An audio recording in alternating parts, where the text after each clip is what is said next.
It's time once again to go racing. The pressure is really on now. And it's pole position.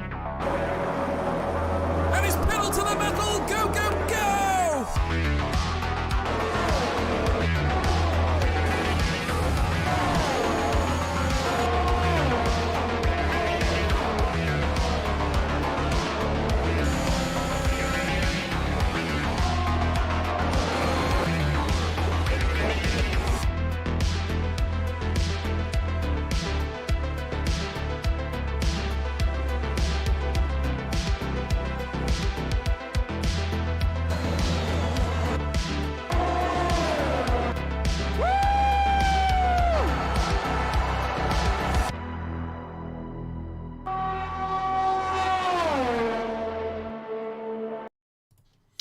Good afternoon, ladies and gentlemen, mothers, fathers, daughters, sons, brothers and sisters. This is the PSGL season number 29, round number 10, here at Montreal, Canada. My name is King Kodiak and I'll be one of your commentators throughout this evening's race. Joining me in the commentary box, I'm very glad to say, my partner in crime for this season, it is Jacob Hancox, otherwise known as Aladar. Welcome to you, sir.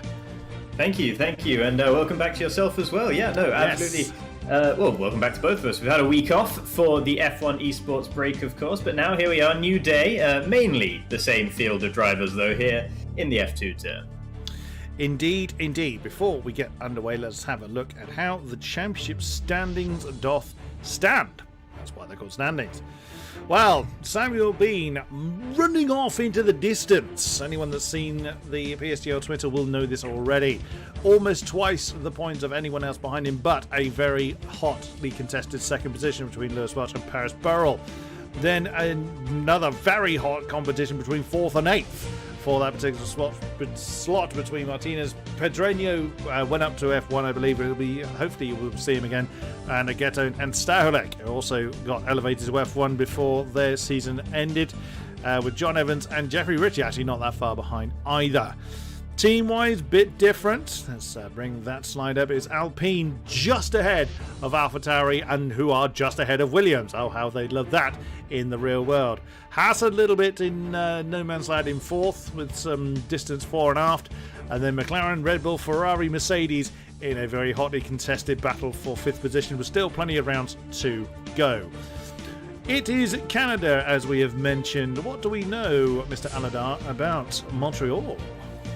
Well, Montreal is a circuit that all of these drivers will know pretty much like the back of their hands by now. It's been a mainstay of the F1 calendar for at least as long as any of these guys have been racing in the F1 games. So it's definitely going to be a very familiar one for most of the drivers. And while it is quite a simple circuit, I don't want to give the impression that it's completely easy or that every driver will have perfected it. But it's one of those circuits where if you do put it in enough practice in general, you should be able to get a pretty good read on it. Qualifying is underway. Let us see if anybody is set a lap time. You can tell I'm rusty because my windows are all over the place. Right, let me just check that the stream is doing what it should be doing. Should be. Yes, it's black. There. Now it isn't. Right. No one has left the pit lane now. Correct. Bright sunny day here in beautiful Montreal. So yeah, not a lot to talk about. Oh, just as I mentioned that, Christian Hausman hit the track. We have got a full complement of 20 drivers. Some we have mentioned. I can see Ruben Pedreño on the list. Paris Burrell is with us. Lewis Welch, of course, is with us. John Evans, Alyssa Zildrim, Paris Burrell. Ikebania is also on board. Jack Laverty, that's not a name I'd recognise, so welcome to you to the F2 tier. Norberto is, of course, on board. Jeffrey Ritchie, Sam Bean, of course, he is with us. Joe Hannon, that's a name I also don't recognise, so welcome on board for you. There's Getone, Andreas Dormeyer, Chris Sendel, Kana Kinchi is also on board. VRT Josh, I recognise the name, I can't think from where, but I do. Dylan Warren, Neon, Pedreño, and Tom Martinez, all on board with us tonight. Everybody except for Christian Sendel on the soft tyres. It's generally going to be soft and mediums, I understand, for this one. Yeah, it should be indeed. Just one quick note: Joe Hannon, of course, one of the drivers that you mentioned, this is his second race. He raced last time out and was incredibly impressive last time out. Came very, very close to a win on that occasion. Ended up getting third once the standings were all shaken out. But Joe Hannon definitely going to be a driver to watch going forwards for the remainder of this season. And the other driver you really have to watch out for, besides the obvious Sam Bean, in fact, there's two more drivers I'm going to really point out here. One of them is Lewis Welch, who has been on a fantastic tear of form lately. The last three races, a second, a first, and a first. So he is absolutely lighting it up at the moment. And then Paris Burrell, who we haven't seen for a couple of races, but early in the season, he was the only driver really coming close to Sam Bean standings-wise. He still, despite having missed those couple of races, is still the third-place driver in the standings. So it's worth keeping an eye on Paris Burrell's progress as well. Awesome stuff. I'm getting all of my buttons wrong. If you're wondering why the elements are disappearing, it's because I am doing an absolutely terrible job of getting this set up exactly as I like. That's why it's all looking a bit rubbish. I apologise for that. As Paris Burrell has invalidated his lap. That's not going to work well for you, sir. Yeah. That's something we're going to see a lot of here in Canada. We're going to see a lot of invalidations. All of these, pretty much every corner in Canada is a chicane. And yeah, a lot of them are very tight chicanes as well. And with those tight chicanes, it's very easy just to slightly cut the inside of one or the other part of the corner. And that always, going to be a hazard, a big hazard for some of these drivers. Expect in the races to see most people picking up at least one time penalty. So, Jeffrey Ritchie was the pole man, very briefly. And then Christian Sindel has got that one with a 108.715 on the medium tyres. Not a bad effort. Norberto has just had that one. Joe Hannon. Oh, I see. Thank you, Big C, for pointing that out. That's OMG, it's Joe. I didn't actually know that. I never knew his real name. So, I went to click on him just as his name moved. There he is in the McLaren at the fourth with a 111.5. 108 is rather what we're expecting. And there's another one, a 108.634 from Ghetto. That's immediately beaten by Jack Laverty. The 108.390. Jack Laverty is midnight on PlayStation, so I'm assuming then he's migrated across to the PC side. Welcome to you. Not a bad time then from Sindel. Oh, someone's saying, who on earth? Oh, it's Christian Sindel that was doing some lawn mowing there on the hairpin at turn 10. I've not seen that before. That's one way to get back to the pits a bit quicker, I guess. He's dead on fuel, so. Which you would be if you've done your hot lap, so now we've picked up the pace a little bit. The yellow flags, of course, are people trying to find a bit of space, so we won't pay too much heed to that. Who hasn't set a lap? Who's out there? Oh, this is Ildrum. Where are you? You are coming down to turns 8 and 9. Oops, just kissed the wall there, but that was enough to invalidate the lap, exactly as you were saying, Jacob. Paris just up ahead of him, his teammate, Chanakinchi, might be worth a look, because he is still currently on a flying lap as well. Currently in the third sector, heading down towards that final chicane. Got a nice slipstream as well from the cars ahead. Pretty much everyone actually has a really nice slipstream here because there's so many cars on what is a relatively short circuit. In fact, Chanakinchi decides he's not happy with that lap. It wasn't that bad, I don't think, but he is diving back into the pits regardless. John Evans has actually gone out for 2 laps in the Aston Martin on those soft tyres. This one's invalid, but he's probably not pushing anyway, so it's fairly irrelevant there. And actually, Christian Hausmann's done 2 laps on those soft tyres as well. Who was that flying up behind him? There was in a bit of a hurry. Was that Lewis Welch? I think it was. No, it wasn't Lewis Welch, but he's just coming in to complete his lap. Sam Bean, championship leader, has put a 108.2 on the board. What does Lewis Welch do? That is a 108.7 on the board, puts him in 7th position. Who else is coming over the line? Dylan Warren in the McLaren with the 108.2 is now taking the top spot on that second lap. So people needing 2 laps even on the soft tyres. Is that fairly normal for Montreal in this game? It's fairly standard, just kind of in general with F1 2021. Most circuits you can get a decent second qualifying lap out of set of soft tyres. And this early in the qualifying session, the drivers will be expecting to improve before the end of qualifying. So they're not risking necessarily, or they don't think they're risking starting the lap on a set of tyres which has done 2 qualifying laps rather than just 1. Also, sometimes it will say 2 laps, but in many occasions they will have completely backed out of the previous lap, so they won't have taken anywhere near as much life out of those tyres than you might expect. That's, in fact, exactly what Tom Martinez has done. He's on a flying lap right now for Alpine. He actually backed out of his initial lap. You can see the 1:17.8 on the board there. So he's going to try and go significantly better with this second lap on his same set of Redwall soft tyres. Indeed, fair point well made. Ruben Pedreño getting to the end of his time lap on these soft tyres, just kisses the wall of champions on the exit of that DRS Open, and that is a 108.424. Yet again, the time's very, very close, as we've come to expect from our competitors. Joe Hannon is out on. He's just started. Let's follow him through the lap. Just coming through turns 1 and 2 in the McLaren. Second time out now. Let's see what he can do with a 1:11.5, a fairly easy lap to ignore. Sam Bean is jumped up to second, I think, with a 108.283, or somebody did, has jumped up to... Tom Martinez, I think. Oh, Tom Martinez, I beg your pardon. Oh, yes, another 108.4 on the board.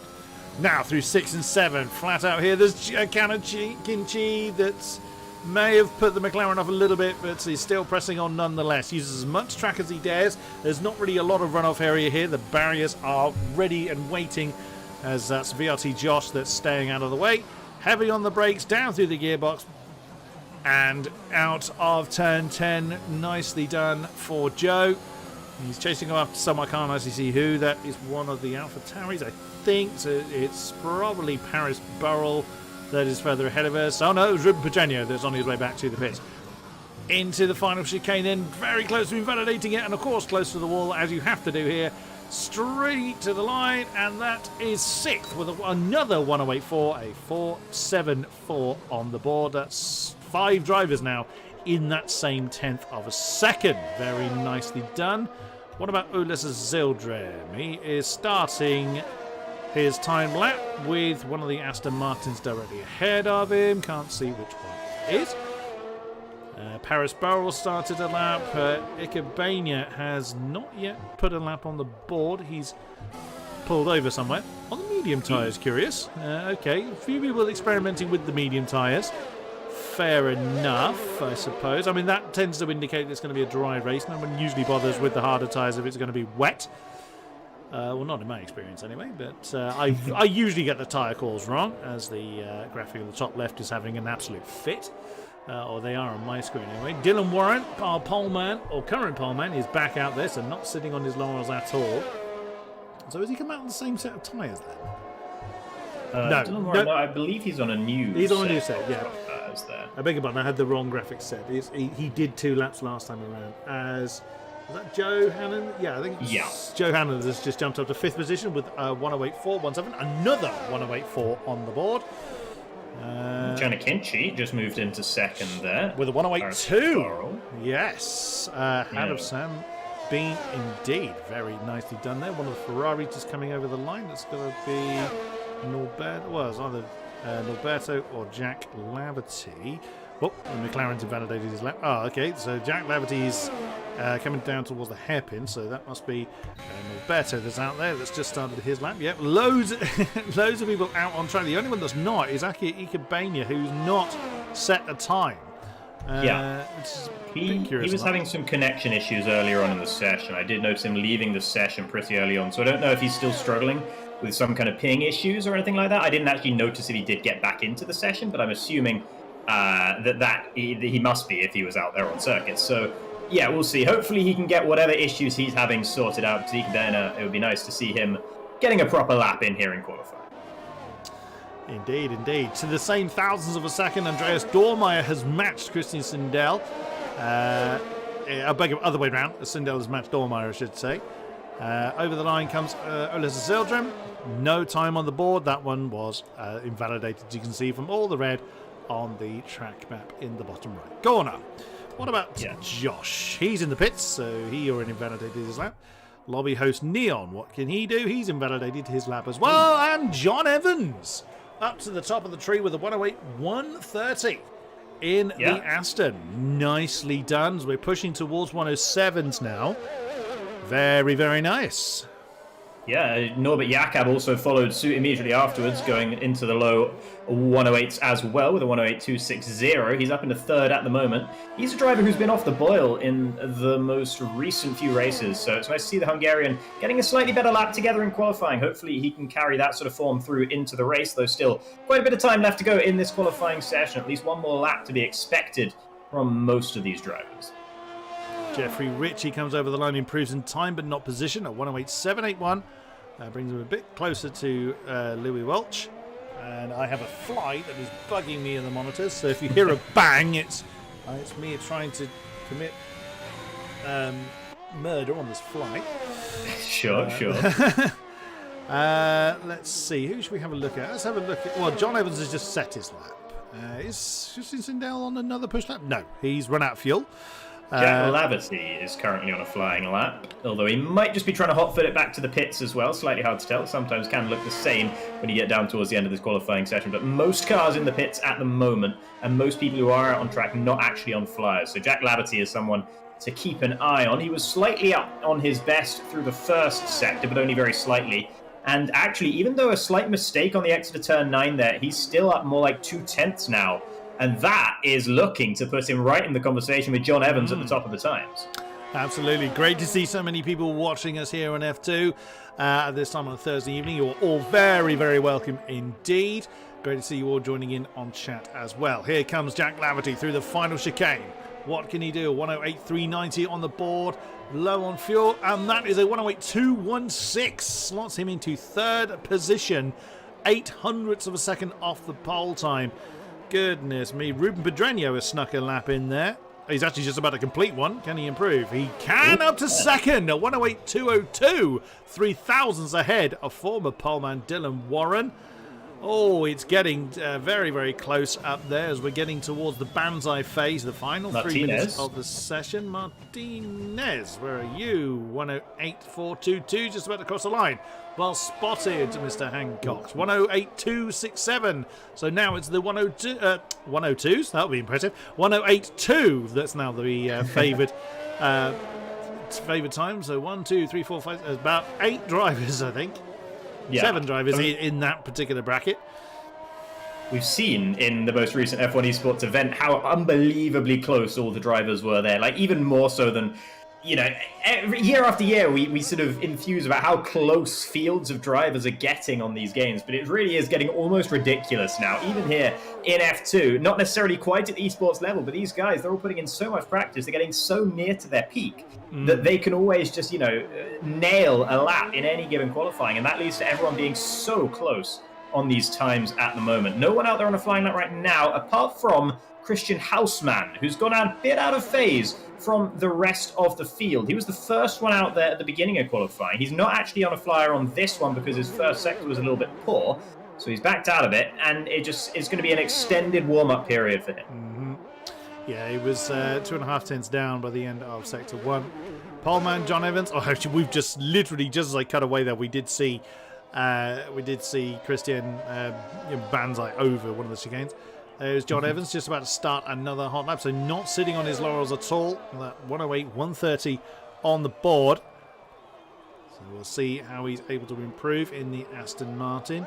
Still looking for a time from Ulysses Zildrum, Ika Bania, Josh and Neon. 2 of those names still in the pits. They're leaving it very, very late. If they're going to get a time on the board, they may opt to start from the back. Where is Ulysses Zildrum?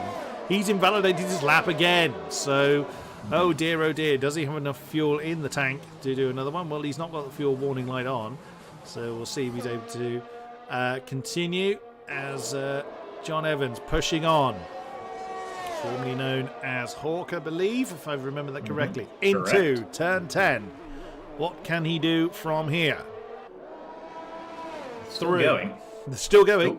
Never mind, not still going. I was about to say, he's still going even though he was down after his second second, but now he backs out of it. So he realizes he wasn't going to find enough time in the remainder of that one. A lot of people on slow laps right now, some of them not really pushing very hard at this stage. Let's see, it's Johannan. Johannan's on a flyer, and he's improving quite a lot, actually. A quarter of a second in the first couple of sectors, and that final chicane looked all right from Johannan. Let's see as he crosses the line, and that is good. But it's not quite good enough. Into fourth he goes to make an all-McLaren second row provision. Nicely done. A 108.208, just 0.003 of a second off his teammate. Of course, will not have time to do anything more about that as Ikebania has retired from the session. Oh, so Ulysses Ildrim is getting very, very squiggly coming out of turn 9 in the Mercedes. One of the Williams has gotten out of the way. Riding on board with the Mercedes then coming out of turn 10. What can he do? Bouncing. Oh, who just set a time there? Was that Dormeyer? 108.229. Look at that. Nearly half the field in the 108.2 range. Absolutely incredible stuff from our F2 drivers. Into the final chicane, cutting as much of it as he dares. Straight lining towards the line. What can he do? And it is a 108.397. That's only a tenth and a half off the pole spot, and that's 14th. Absolutely incredible.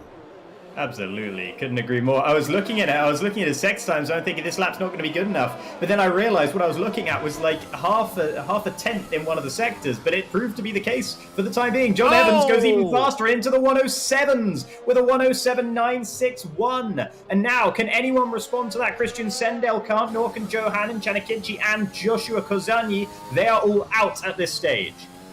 What a time from Josh Evans. I'm now muddling up drivers' names. Where's our championship leader? Sam Bean in 11th. Lavity goes into second there, just crossing the line there. Ruben Pedreño's out on a flyer, but he's not quite close to the line right yet.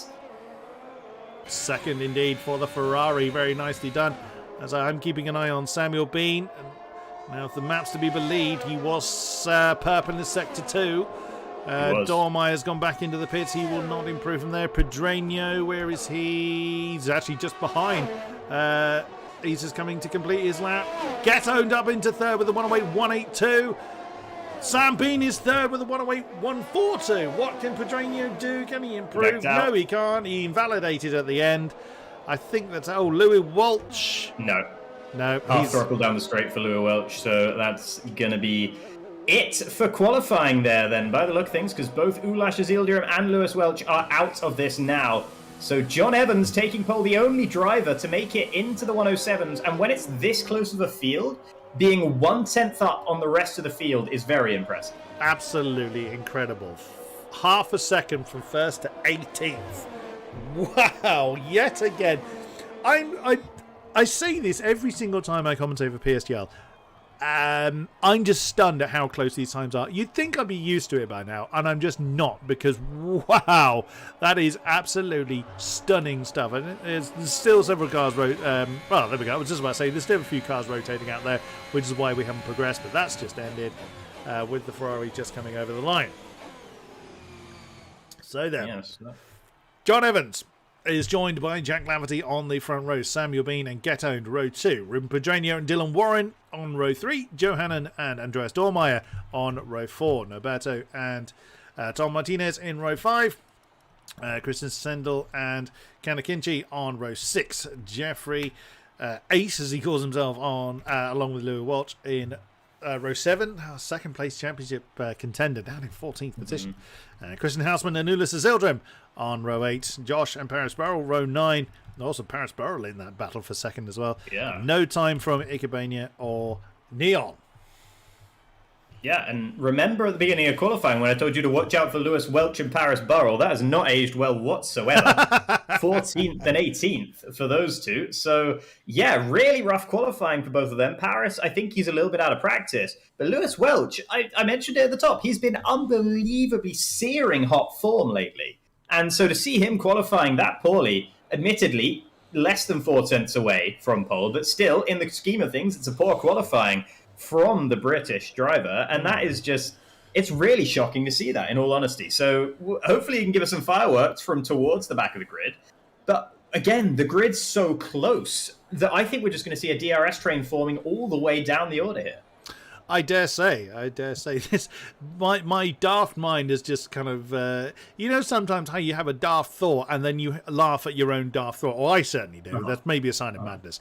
But on the picture that I've got on my screen, the pit lane looks absolutely pristine, except for the Red Bull garage. It is absolutely covered in either tyre debris or gunk or something. I mean, you guys can afford a broom. Come on. But this is, of course, the point where our drivers are selecting their correct setups and doing whatever changes they're allowed to do. And then we will get the parade lap underway. And then it'll be a 50% race. Now, there is some cloud up in the sky, but we'll see if that's going to make a blind bit of difference. It's certainly a dry start, as you can see. And this fly is going to drive me absolutely insane. But it's Aston Martin and Ferrari on the front row. Ooh, yeah, that's turn one. Is always going to be interesting, but here it's really, really challenging because of the nature of that turn two. More than likely, if you're on the outside of turn one, it can give you a real advantage into turn two. Oh, Louis Welch is having an absolutely disaster as he's just nudged someone. I don't even understand that because I watched him and I didn't see him touch anyone. I was on board with Christian Hausmann just in behind him. And I did not spot Lewis Welch touching anyone, unless it had happened a few seconds before that disqualification. So that's really interesting. And terrible luck, terrible news for Lewis Welch, because that is going to be a real difficult start off the line from him now. He already needed to make up places from 14th. He already had the only driver outside the top 10 on softs starting directly behind him in Christian Hausmann. So he's already going to be under pressure in that regard. And now he's going to have freezing cold tyres off the line as well. I don't know why Kanachi. I always get his name wrong. Akinci. No, he's just. Oh, I wonder if we're getting a bit decent because it looked like he nudged the back. Oh no, Christian Sandell has now been disqualified, despite the fact it looked like it was Cam that nudged him. Yeah, I mean, I'm going to say the game was given a portion blame slightly incorrectly there. I don't think Christian Sandell did too much wrong in that circumstance, but that's one way to get a competitive advantage, I guess, is just to make sure you nudge your team, your opponents in the right way to make sure they get disqualified and not you. That's a new one. That's a new one on me, at least. But nevertheless, our drivers are now coming under AO control and forming up on the grid. 35 laps will be what we face here in Montreal, Canada. Here we go. We know this procedure well by now. Most of the fits are half on softs, roughly, half plus one, and the rest on mediums. This is going to be interesting with those starting on cold tyres, but let's give this a go. Let's not be too downcast. We know this process. It is time to wind them up and let them go. And that's a very sluggish start. It looks like from the Ferrari, or look like from that angle. But the second phase of the start's gone. Jack Lafferty's way nicely done. Shuts the door. Zambi's face with John Evans has gone too deep. Bounces off the Ferrari, trying to hold on to the lead. Now can Jack get the drive he needs coming out of turn two? Yes, he can. The Ferrari has taken the lead as they come through turns 3 and 4. John Evans holding on there as best he can. And lots of side-by-side going on. Looks like, whoa, just as I was about to say, everybody survived. Houseman is facing the wrong way. Disaster for him, but what a start from Jack Lafferty.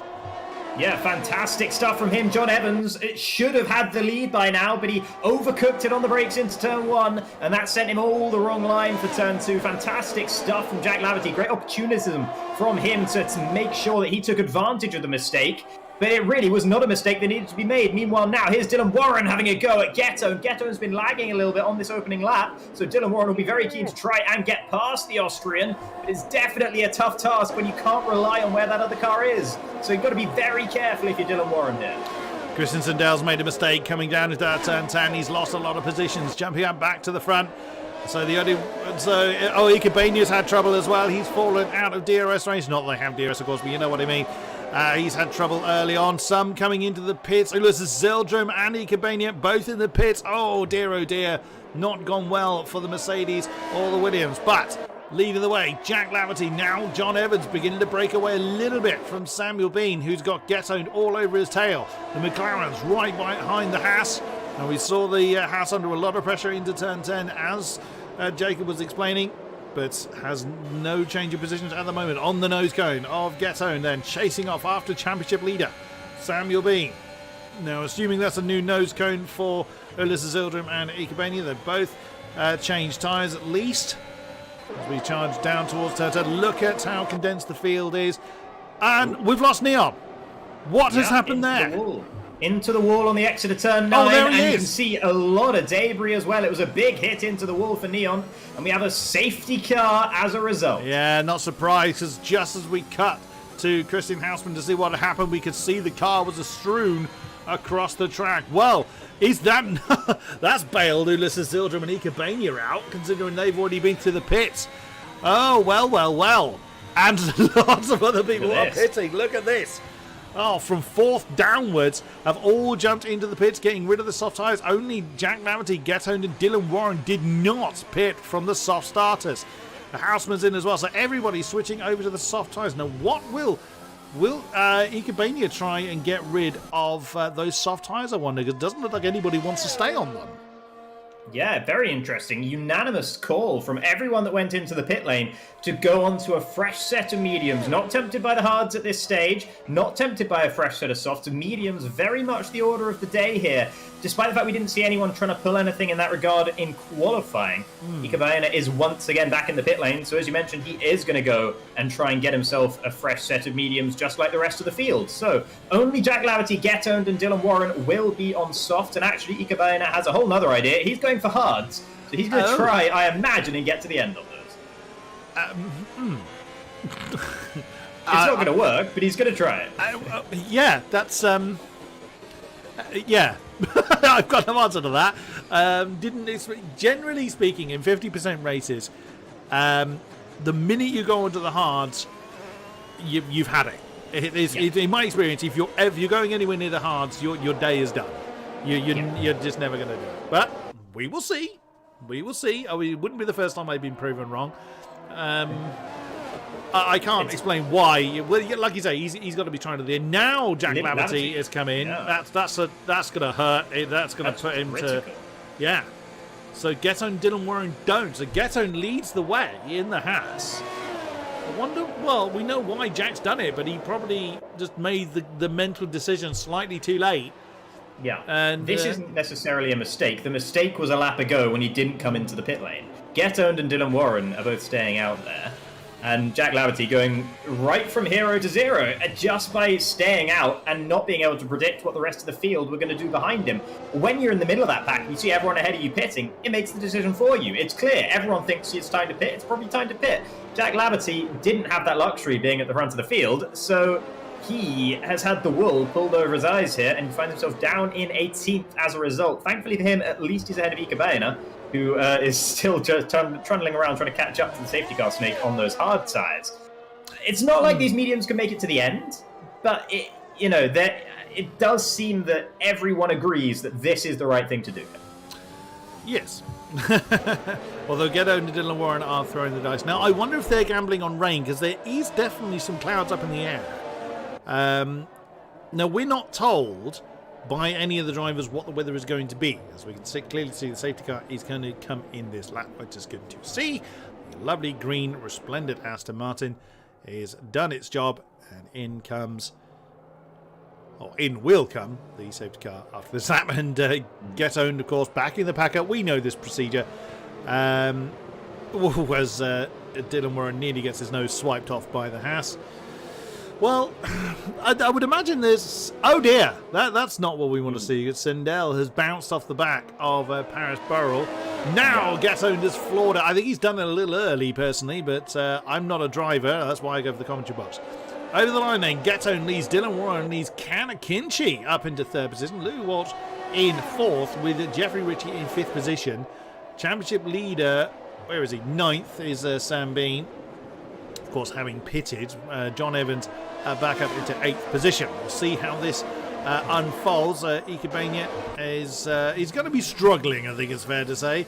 Keeping half an eye on Jack Laverty as well, see if he can make his way through the field. But like you said earlier, Jacob, this track is not easy to overtake on at all. No, I mean, it is and it isn't. It isn't because everyone's going to be in DRS range of one another, so it's going to be very, very hard to find any sort of significant advantage on the car ahead. Everyone has a slipstream, everyone has the DRS, so it's very, very difficult to try and find a way past. And even when you do, there's not really any good opportunities for, like, what's the word I'm looking for? Opportunistic overtakes here, because most of the braking zones, besides maybe into this hairpin here, which isn't at the end of a DRS zone, most of the actual heavy braking zones at the end of DRS zones, the corners are very difficult to go side by side. So you have to get the move cleanly done, just like Dylan Warren has done at the front on Get Zone there. So that's what you need to do. You need to make sure you breeze past before you get to the corner, because it's very hard to go side by side in any of these corners. Indeed, fairly straightforward move from the McLaren to take over the lead from Getone, but I would imagine, as my control pad's fallen off my desk, that's what that flash was. We've lost Ika Baena. He's brought that one in, and Jack Laverty from 0 to 0 and worse has now got the first 3-second penalty on the board. So the soft runners are not getting away from the medium runners now, as Kanakinchi now right on the back of Getone, so he's under a lot of pressure already. A little bit of a gap forming to Lure Watch. What's the yellow flag for? That is Ikabane's Ghost coming, AI car coming back out on track, but that'll park up at some point. Yeah, I'm not really surprised. Realised that strategy was never going to work, and in he went. That was the end of that. As Paris Burrell has just made a move on Christian Sendel. That's still so close between everybody, because everyone's going to have slipstream. Everyone's going to get very, very fidgety. Side by side between Paris Burrell and Christian Sendel. No, Christian doesn't fancy that one. Don't blame him either. But that wasn't a good run through the chicane for the AlphaTauri, and through into 6th position goes the Alfa Romeo of Christian Sendel, although a little bit deep coming into turn 1, but gets away with it. That doesn't. Still very, very close. Look at that, everybody in this almighty great train. That wasn't the car I was aiming for. I was aiming for Sam Bean. I'm now mixing up driver names again, but we'll go with this one. John Evans having a go on the inside of turn 6. Can he get it done? No, not quite. On board with Sam Bean now, as he's taking a great opportunistic moment as he's on the grass, getting past Paris Burrell. Now John Evans has gone. No impact! Sam Bean has gone off. They're slammed into the back by the Aston Martin. There was John Evans. John Evans has got that one all wrong. And now the wound, I can't get the Aston Martin every time I try and click on him. He moves. There we go. Wounded Aston Martin. Oh dear. That's not a happy goal whatsoever. But Sam Bean slammed into the back of. He's still going, but of course now at the tail end of the field, we don't know what damage has been caused to the Williams. It's clear to see the back. The Aston's not got away with it. Into the pits comes Samuel Bean. Is he going to? Is John Evans going to retire the car? I wonder. No. Getone. What's happening to Getone? He is falling down the order at a rate of knots here. He's just going very slowly. I think he's cut across that first chicane there, and from 2nd all the way down to 11th goes Getone, and he's really struggling to hold on to that Haas at the moment. Christian Hausmann wants to try and get past as well, but because Getone is going so slowly right now, Hausmann needs to get past, otherwise he's going to fall out of DRS range from the cars ahead, which he can't afford to do, and that's why he's being so rough and getting past Getone. And you can see everyone taking advantage of the poor Austrian. He makes one mistake, and he loses from 2nd down to 16th position. Ouch. As further up the order, Dylan Warren and Paris Burrell are now going at it. Paris has actually fallen out of DRS range of some of the cars ahead, so he is under some pressure. Dylan Warren actually under more pressure, and Paris getting past him. And the field is starting to get a bit more perforated now, so the DRS train breaking up, and that's facilitating quite a lot of action up and down this field right now. Johannen's going to be very close. There's going to be 2 McLarens on 1 AlphaTauri. There goes one. Here comes the other, but Johannen backs out, and Dylan Warren heads into the pit lane, so Paris Burrell ends up ahead of both of them regardless. He does indeed. But Joe actually backed out of that quite wisely. If he tried to commit to that, that would have been a horrible, horrible mess. But, he quite wisely backed out of that. So Paris Burrell now leading that particular train 2 seconds behind the new top 3, which is Lewis Welch.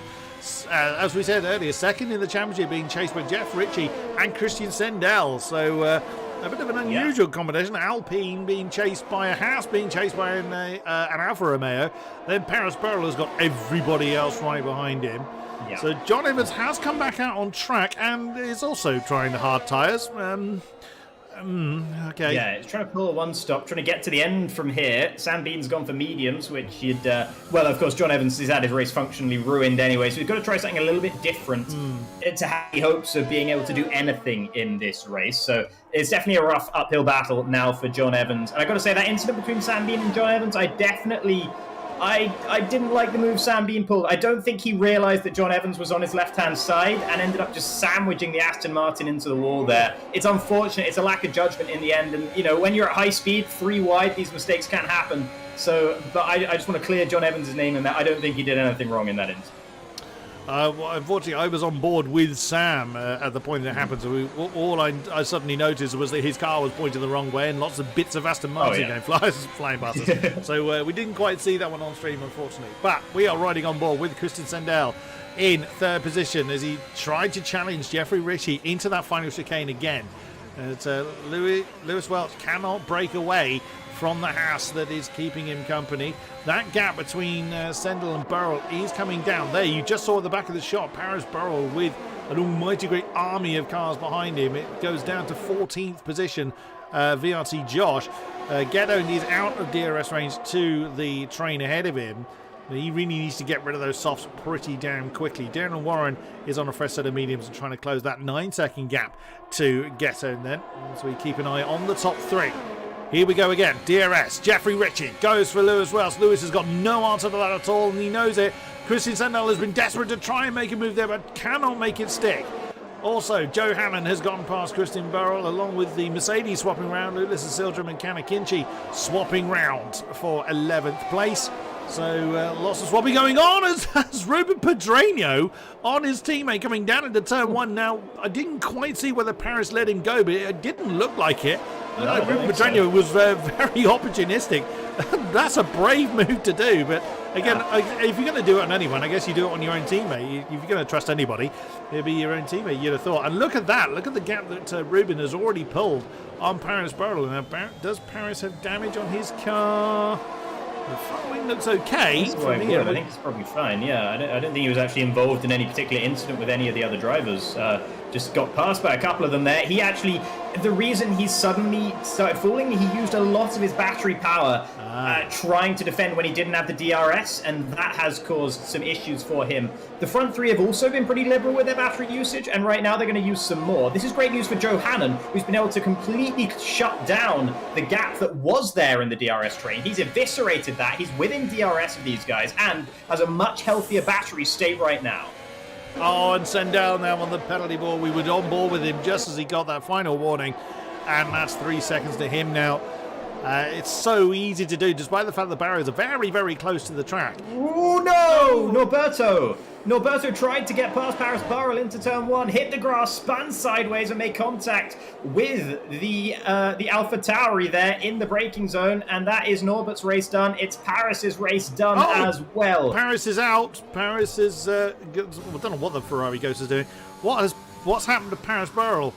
Now his car's still going, so I think he's just opted to retire from the session. There he is. But the incident, Norberto came, he went onto the grass, the car span sideways, veered straight back in to the car of Paris Burrell, caused some front wing damage for Paris's car, and Paris, who was already struggling a lot, he was already down in the single digits in battery charge, he has just called it a day there as a result of that front wing damage. Meanwhile, Andreas Dormeyer is now going past Ruben Pedreño. Dormeyer passed Paris at the beginning of this lap, now he's past the other AlphaTauri, Ruben Pedreño, and up into 5th he goes, so Andreas Dormeyer on a charge right now.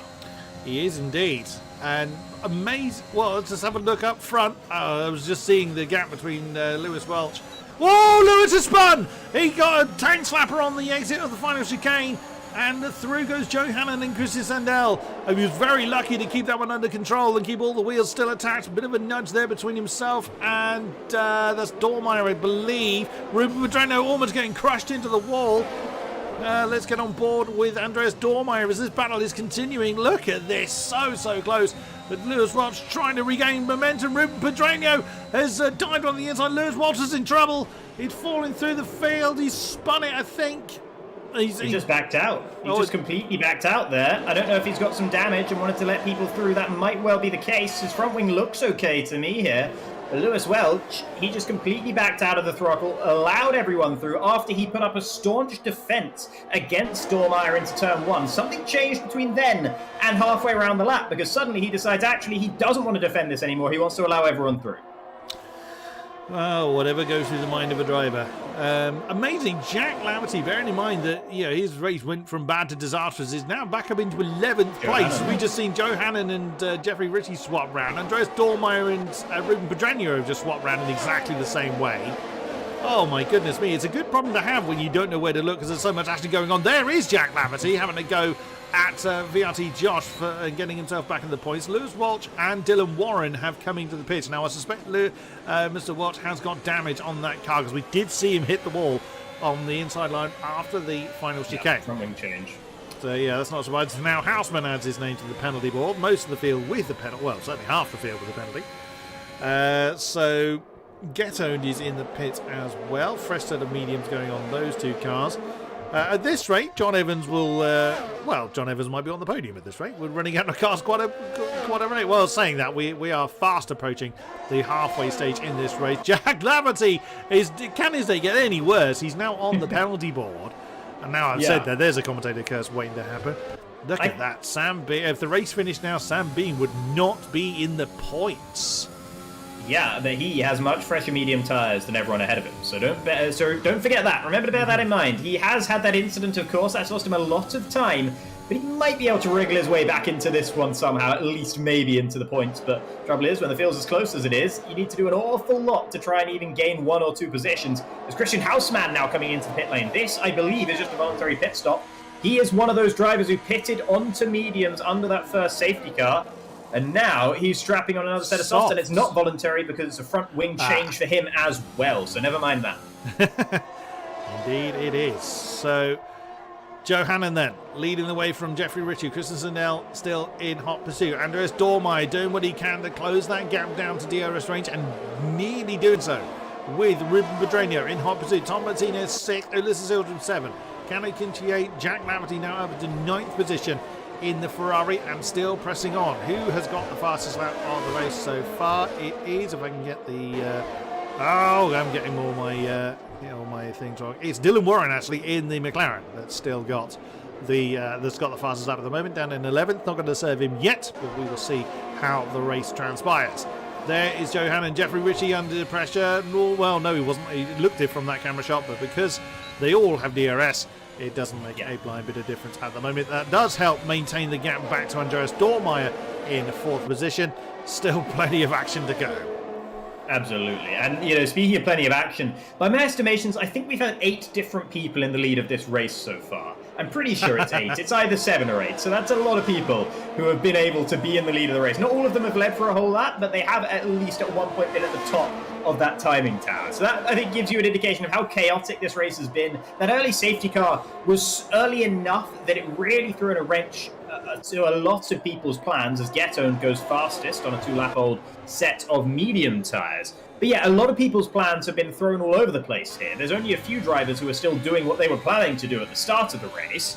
And also, there's been incidents as well. It's not been the cleanest race of all time, as Christian Sendell now wants to maybe send a dive bar at the inside of Ace Ritchie in towards the hairpin. Nicely done from Christian Sendell, but Ace Ritchie will fight him back on the exit and actually gets a better run. So now it's going to be up to Sendell to try and drive back into the slipstream and find another way past the Haas driver. He's not even going to bother here, as he's going to crawl back alongside again. Better top line speed. Jeffrey Ritchie's out of battery, and that's going to let Sendell through and into second.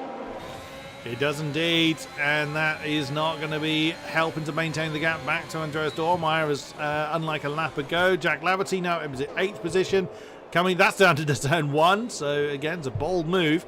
You need a cracking exit from that final chicane to do that, but that's the Ferrari now up into 8th position. And Joe Hannon's almost broken DRS back as Ruben Pedreño now on the penalty board. Joe Hannon's nearly broken the DRS range back to Christian Sandell, and now Andreas Dormeyer is right there ready to get DRS off of Jeffrey Ritchie. So Jeffrey's struggling a little bit to maintain the pace. Are those medium tyres beginning to give up on him? We will see. That's the view from 4th position. Oh, if you're having to turn right into a left-hander, you're usually having a bad day anyway, but when you're that close to the wall, it's a very clenching moment for any driver. Big lock up there, but that's fairly common down there into turn 10.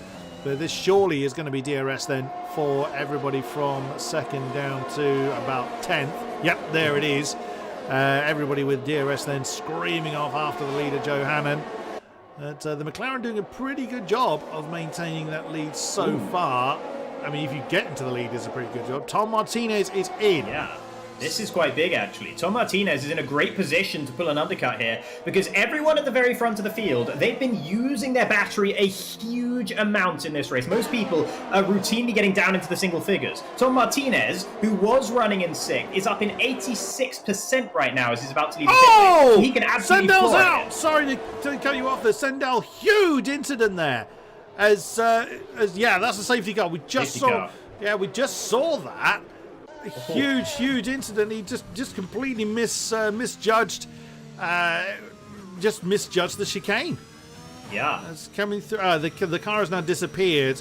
Massive incident there for Christian Sendel, and that's allowed John Evans. That's a blessing for him. He can ditch those medium tires, hard tires rather. Set of new mediums for him and catch the back of the pack.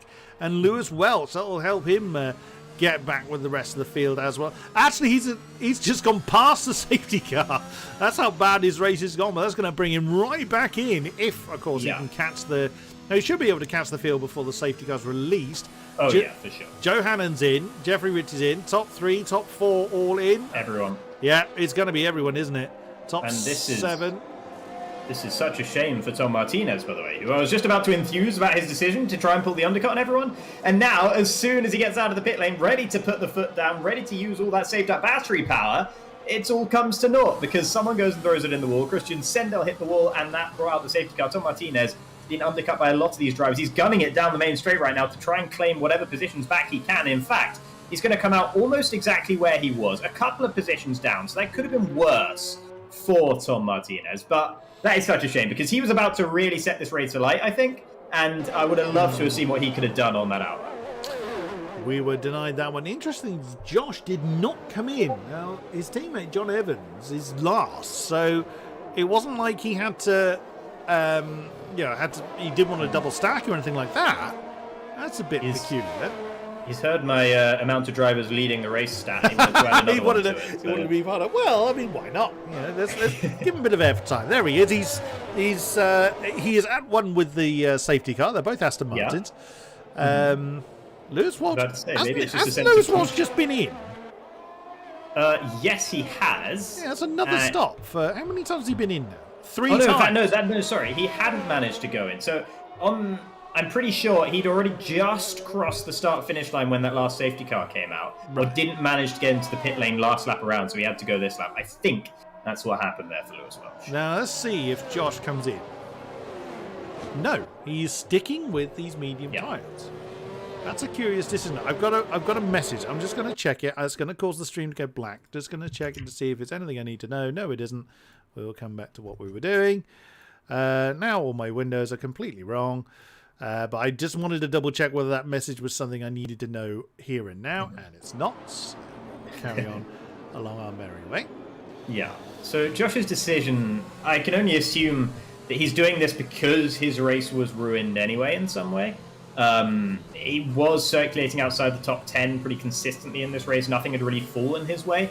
So I think what he's trying to do is just roll the dice and see, if he does the same thing as everyone else in the field, he's not going to get anywhere. If you are in 14th in this race and you do the exact same thing that everyone else in the field does, you're still going to be 14th. You're still going to be outside the points. So the only way you could conceivably manage to find an advantage is by doing a different thing to everyone else. And chances are this is going to be worse for his overall race time at the end of the race than it would be if he'd pitted. But there's also a higher chance that it's going to go right for him as well.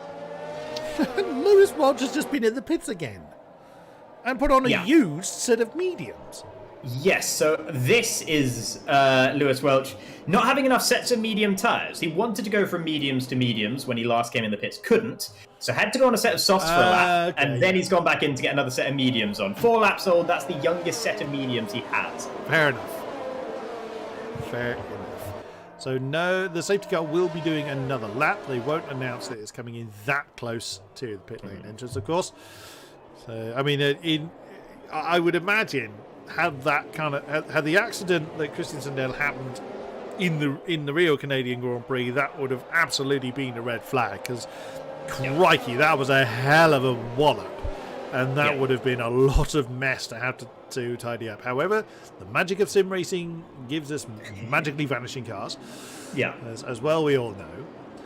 So, I mean, the other thing about that crash that would have been so dangerous if it wasn't sim racing was the fact that he came back on the track. He was off to the side, but he was still on the track, and he was facing the direction. His nose cone was facing the direction all the other cars were coming in, which is always a big no-no for safety. Yes. Oh, yeah, absolutely. We don't want airborne cars here. So, Lewis Welch then, he's going to catch the back of the train. There, we get the right one. There he is, and has caught the back of the train now. So with any luck, the safety car will be announced as coming in fairly soon. We will see. What's the penalty count looking? Pretty hefty.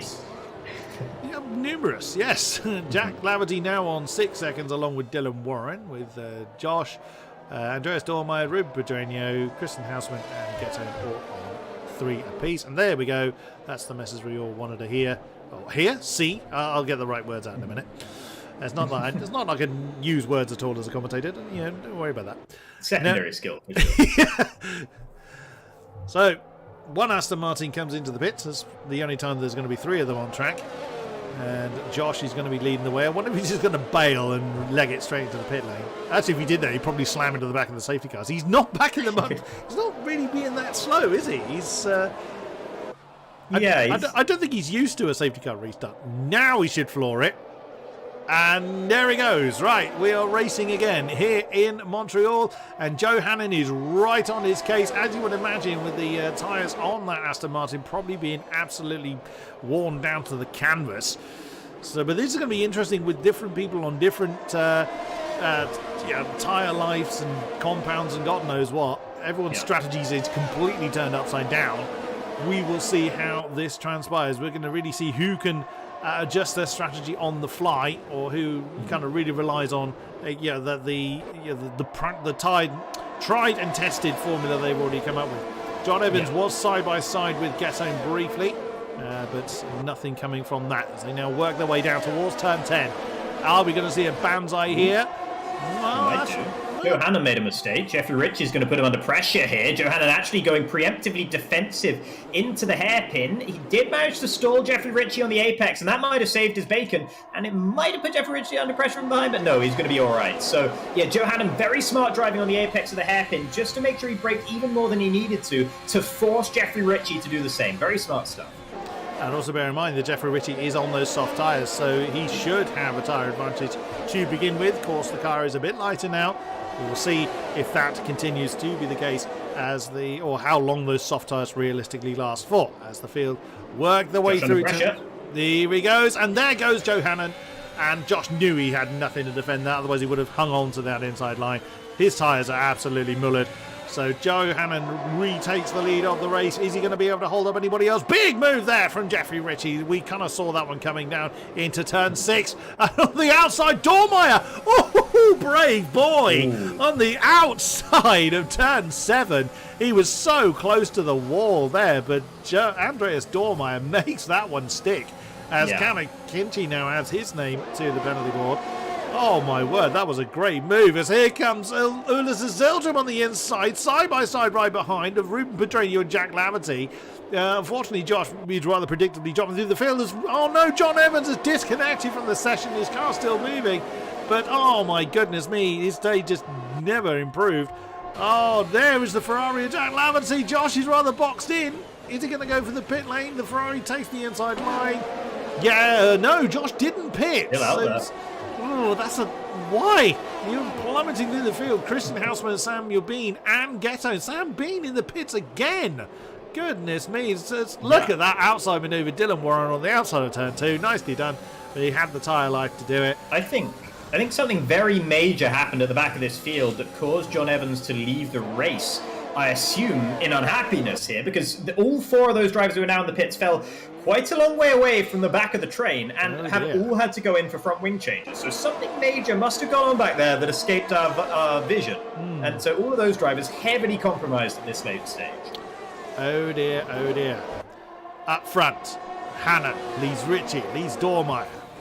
Ulysses Ildrim right there as well. Medium soft on the front four. Is Jeffrey Ritchie going to be able to use the advantage of the softer compound on this back straight? We will see. McLaren leads Haas. There goes the Haas. Oh no, beg your pardon, that's not the Haas at all. That's Dormeyer that was trying to make a move. And Samuel Bean, it's like his day can get even worse. Down in 13th position. Ulysses Ildrim move on to turn one. Nicely done. Josh has finally come into the pits. Way too late, sir.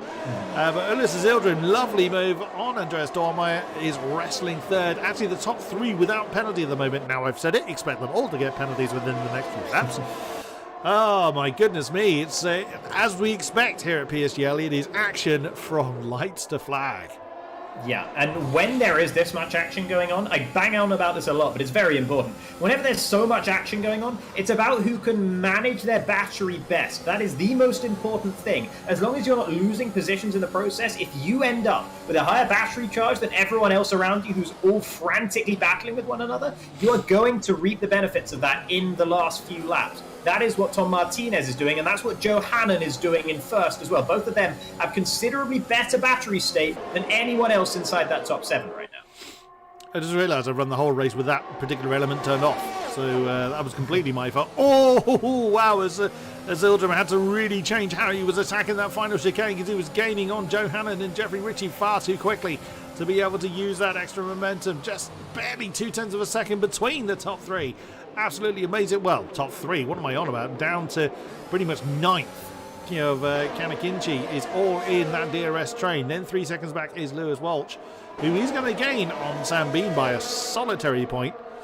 But it all helps, as they say. My goodness me. So I'm assuming, I haven't seen the message that John Evans has reappeared, and indeed he hasn't. Samuel Bean gets the fastest lap, which is not a surprise to anyone, but he is down in 13th position, a long way back from a points-paying position. So it would need a lot of luck, another safety car at very least, before Zildarim sending it, up the inside of Jeffrey Ritchie for second there into the hairpin. That was very late on the brakes from Ulash Zildarim. And Jeffrey Ritchie does manage to see off the attack by holding it around the outside. Good defense then from the Dutchman, but that was very, very aggressive indeed from the young Turk, Ulash Yildirim. Joe Hannon still leads the way. He still looks comfortable, despite the fact that he's got 2 soft tyre runners buzzing all over his rearview mirrors right now. Jack Laverty's going for a move further behind them, but he can't quite find a way to get alongside Ruben Pedreño. Pedreño actually breaks too late into turn 1 there in a defence. Compromised him a bit through turn 2, but he held on to the car nicely, scooped up the problem, and he remains in 5th for the time being. Goodness me, it's one of the greatest problems for a commentator to have is just not knowing where to point the camera because there's so much going on absolutely everywhere. And Josh now with the penalty. Why not? Didn't want to be left out. Down in 11th position, 13 seconds behind Lewis Welch in 10th. But on watching Joe Hannon now getting a tiny bit of breathing space between himself and Jeffrey Ritchie, he's enjoying the fact that the soft runners are fighting so hard between each other that he's able to just get a bit of momentum going, but all that momentum disappears when they get into the break-ins over turn 10. Dylan Warren on the inside of Tom Martinez into turn 10, wrestles 7th from the Alpine driver. Here we go again, DRS train all the way down, but Joe Hannon just deploying the pace exactly when he needs to, as my screen's just gone black. Oh, there we go, it's now reappeared. Oh, and that's a spin! That's a spin at the back. Who was that? I think that's Chanakinchi. Yeah, that's Chanakinchi who's gone round in the background there.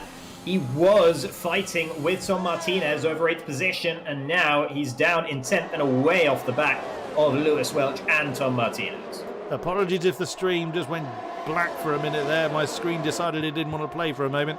But, as Andreas Dormeyer nearly hits the back of Ulysses Ildrim, coming through turn 6 and 7, but they managed to keep it on the straight and narrow just about.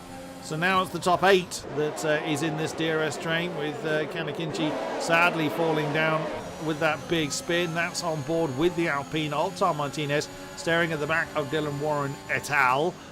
Here we go again. Now, this has been the routine all race long. And there you see that McLaren just gets such a great drive from the exit of that hairpin. And that is just what he needs to keep everyone behind him. Now, looking back from the McLaren, and Jeffrey Ritchie gets close and then drags Ulysses Ildren with him, but just not close enough.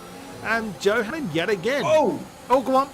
Sorry, I just saw a front wing going flying, but that was from Chanakinchi's car a lap ago, I think. I thought it came off Ace Ritchie's car for a second, but he actually just kicked up the debris from a previous incident, so never mind. Sending the debris to the stewards as a souvenir. And in comes why can't I get his name right? Kinchi, and he retires the car. I'm not surprised. That is the end of his day. I mean, that's again the nature of because this tier is so close. It's near impossible to gain any significant time. So another has fallen by the wayside. That is 6 cars we've lost since the beginning of the race. But Joe Hannon is really doing well. One of the soft tyres. And just Dormeyer on the inside of the Mercedes coming down into turn 10. I wonder if those soft tyres have given up. Yeah, this is it. This is the crossover. We're seeing it right now. Those soft tyres are falling away as we speak. That's why Dormeyer's been able to get past us, yielded him. That's why Ace Ritchie's fallen further away from Joe Hannon. He'll close back in on him with the DRS, but he's also down at 15% battery charge. So Ace Ritchie has nothing left with which to mount an attack on our race leader, and his tyres are only going to get worse from this point onwards. Ulash thought about trying to get it back from Andreas Dormeyer, but didn't send the move. An indication, if ever there was one, that he doesn't feel like that's a sustainable position for him to be in, because his tyres are just falling away now. Absolutely, as they work their way through 3, 4, 5 and 6 yet again. So this is going to be an interesting time for the soft runners. Their gamble on using the better rubber may not be paying off now. Andreas Dormeyer looking at the back of Jeffrey Ritchie, but cannot make that one stick as they head down towards turns 8 and 9. That McLaren just keeping enough of a gap to ensure that he doesn't get attacked again. Now, is Jeffrey Ritchie going to be able to defend from Andreas Dormeyer, or is he more keeping an eye on Ulysses Ildren? Whoa, that's very deep for Jack Laverty. Dylan Warren has gone back up into 6th. Tom Martinez nearly followed the McLaren through there. And there goes Dormeyer. He's going to fairly easily dispatch Jeffrey Ritchie. So that's Andreas Dormeyer now up into 2nd position. Nearly gets nudged. Oh, that's trouble for Ritchie. I wonder if he did, or very nearly hit the back of Andreas Dormeyer, but that put him completely off. And he's now plummeting through the field. Dylan Warren's gone through. That's 5th position for the McLaren. 4th for Ruben Virginia. Oh, Jack Laverty on the inside line of the Haas. Wow, you want to talk about opportunistic, Struth. Yeah, I mean, this is what we've seen all race long, is when a car gets offline, when it makes one mistake and one car gets past it, everyone else immediately tries their hardest to stream through. They smell blood in the water and they snap up whoever it is. That's exactly what we just saw from Jack Laverty on Ace Ritchie. It's what we saw happening to Get-Owned ages ago at the beginning of the race when he made that mistake into turn 1 and 2, and then everyone just flooded on past him over the course of a lap. He went from 2nd to 16th in one lap. Not quite that bad for his teammates on this occasion, not least because there's only 14 cars remaining in the race, so going down to 16th would be a bit of an effort. But yeah, it's also a lesser mistake from him, but that's exactly what happens. When everyone's this close, if you make that one mistake, that can happen to you, and everyone can take advantage all at once, and it just feels so heart-wrenching when that happens to you. Back up at the front, though, Andreas Dormeyer hasn't had any trouble closing in on Joe Hannon. That is very true. So now the McLaren is going to have to defend from those behind. Look at the gap between Dormeyer and Zildrim. That again, if you ever needed an indication that those tyres are absolutely dead, as Jeffrey Ritchie has now lost that 7th position to Tom Martinez, then there it is. Look at the gap between the Red Bull and the Mercedes, as Zildrim's just got no answer to Andreas Dormeyer at all, and expect the Mercedes just to plummet through the field, as Dormeyer now is going to be mounting a real serious challenge to Joe Hannon for that race lead. As we continue to work our way through the laps, only a few left to go. There's only 3 and a bit laps left. This race has just absolutely flown by, even with 2 safety cars. Worth noting here, Johannen's on 2 warnings. One on the second lap of the race, one on the 12th. He's been on 2 warnings for an awful long time now, and he's been having to use his go to his mind palace to make sure he doesn't pick up another one. Dormeyer, meanwhile, he's only got those 3 warnings. That 1 penalty is all he's got throughout this race. He doesn't have any extra warnings. So that means if any of those warnings were erroneous, he might be able to get his penalty removed. So that's a big possibility for Andreas Dormeyer. We won't know for a few days, of course, but this still could mean everything for the race lead here. This still could be Dormeyer's race to win, depending on whether he had any erroneous penalties given to him or not. Good point, well made, as 3 laps remain, as we are on lap 33 of 35. Johannen still fending off the advances of Andreas Dormeyer. Of course, the more they fight, the more that brings Ulysses Sildrim, plus his contingent, back into play again. So the lead battle is not over and done with, as Joe goes very defensive very early on the exit of turn 7. Not confident on keeping the Red Bull behind, and I don't blame him either. That's right on board, looking backwards from the McLaren. There it is.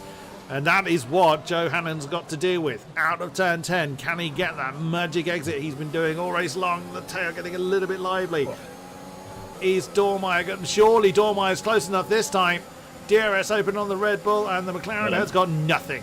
Absolutely nothing. I look at the wrong way. I look at a wall, and there we go. Andreas Dormeyer through into the lead, and Pedreño has gotten past Ulysses Sildrim. There's no point the soft runners pitting now, as they'll never make up any lost time. There goes the McLaren of Dylan Warren as well on Ulysses Sildrim. Jeffrey Ritchie is 2 seconds behind the rest of the field now, so this DRS train now just 7 cars in length. Only 7 cars, he says. But yeah, so a fairly easy move for Andreas Dormeyer. Does Johannen have an answer to it? Yeah, Ulysses Sildrim, by the way, is going to be walking on eggshells to the end of this race, because as things stand, he's still going to finish second in this race once all the penalties are applied. So he needs to make absolutely certain that he is as gracious as possible when other cars want to come through, and that and above all else, he cannot risk falling outside of DRS range of Tom Martinez when the Alpine gets past him, because then he's going to start falling away very quickly, like we're seeing what's happening to Ace Ritchie right now. You can see Ulash getting passed by Jack Laverty, and Ulash trying to give Laverty all the space in which to do so, but it was a bit of a sketchy move, and you can see they're losing time as a result. Now here comes Tom Martinez. Ulash just senses him at the last minute and manages to avoid squeezing him into the wall. Now he's at the back. Now he needs to make sure that he sticks with these guys as best as possible, because if he falls outside of 1 second, that podium is probably gone. Final lap here in Canada. Andreas Dormeyer just 0.3 of a second ahead of Johannen. Ruben Pedreño now up into 3rd position. This is, of course, before penalties are applied and any kinds of steward decision is made post-race. So, can Dormeyer fend off the advances of Johannen? Will Johannen even attempt to make the move? As you said, Jacob, with the warnings that he's got, he may opt to just let Andreas Dormeyer have his moment of glory and cross the line in first, with the penalties then figuring out the rest of the field as we go. What about Ulysses Sildrim? Still just about hanging on to the back of the Alpine, as Houseman gets himself a penalty. He's down in 12th anyway, so that's not going to make an awful lot of difference to his result. He's simply going to go from bad to disastrous. Out of turn 10 for the final time as Lewis Welch gets a penalty on the board. Only 3 drivers not getting a penalty. I beg your pardon, 4 drivers not getting a penalty. But here comes Dormeyer. Johannen is... don't move! Johannen, how the hell did you get that to stick? My goodness me, in the final corner of the final lap, your winner here in Canada is Johannen. What a move! That was absolutely amazing. But Ulysses Sildrim, by 1/10 of a second, does indeed claim second place in the Mercedes. And Andreas Dormeyer is in 3rd. Pedreño 4th. Martinez 5th. Ritchie 6th. Dylan Warren demoted down to 7th. Jack Laverty 8th. Lewis Walsh 9th. And Josh rounding out the points in 10th position. And Samuel Bean just getting elevated to 11th, but nonetheless finishing outside the points. Christian Houseman 12th. Get owned in 13th, and well, Josh didn't even finish the race. You oh my goodness me! By the way, I think it's just started to rain. Just as they crossed the line, I think I saw a few raindrops beginning to fall. So that could have come close. And honestly, if there was rain scheduled for right at the very end, that might have played into some of the drivers' decision-making when it came to safety cars, when it came to pit stops in this race. They might have been banking on that rain coming just a little bit earlier. As it happened, it didn't come at all before the checkered flag.